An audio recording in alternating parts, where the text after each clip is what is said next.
Hi, my name is Dr. Eric Nobby, and I'm here in Mason, Ohio at Nord Chiropractic and Sports Injury Center. Shout out to Crossfit Unashamed and Casey for making this happen. The Crossfit 17.1 workout was just released, and it consists of a very high volume of dumbbell snatch, box jumps, and burpees. One thing that all of these movements have in common is the hip hinge. If you can efficiently warm up and produce a hip hinge throughout this workout, you're going to be much better off because you're going to be loading your hips and you're going to be able to save time and energy. So what a hip hinge is essentially putting weight into your hips and having the glutes accept that force while you keep a stable lumbar spine. So to warm this up, you can just take that motion and add some resistance with a band. So if I put my feet here at about the mid-foot level into the middle of a band,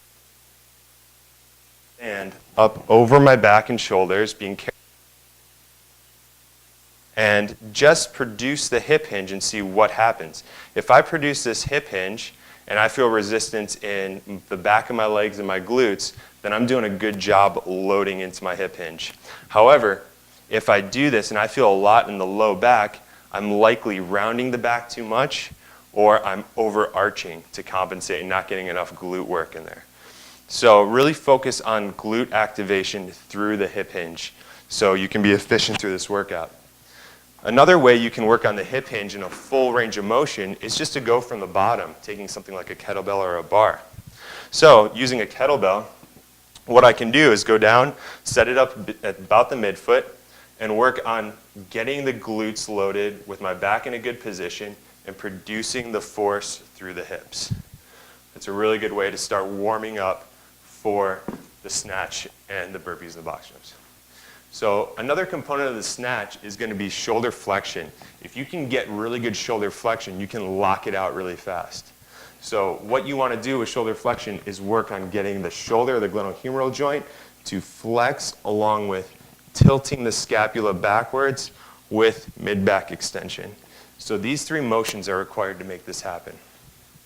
So if I take a foam roller, I can start by working on the spine and extending at the mid-back to get my shoulder flexion to improve. So a good way to do this is lock your abdominal core, feel these muscles engage, and just practice extending the mid-back.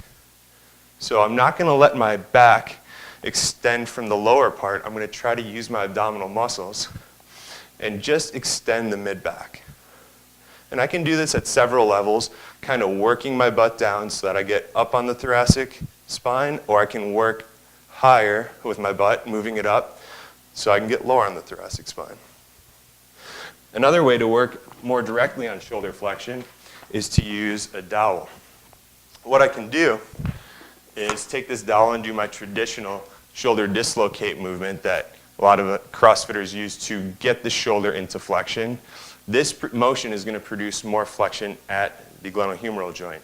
So when I do this, it's more of a shoulder flexion, but I can also use the scapula to enhance this motion. So if I reach from the mid-back or the scapula, I can start to activate some of the muscles associated with tilting that scapula backwards or tilting it up. And what that's going to do is that's going to help you get that extra little bit of shoulder flexion from this part of the motion. So I hope this was helpful, and good luck with the 17.1 workout. See you next week.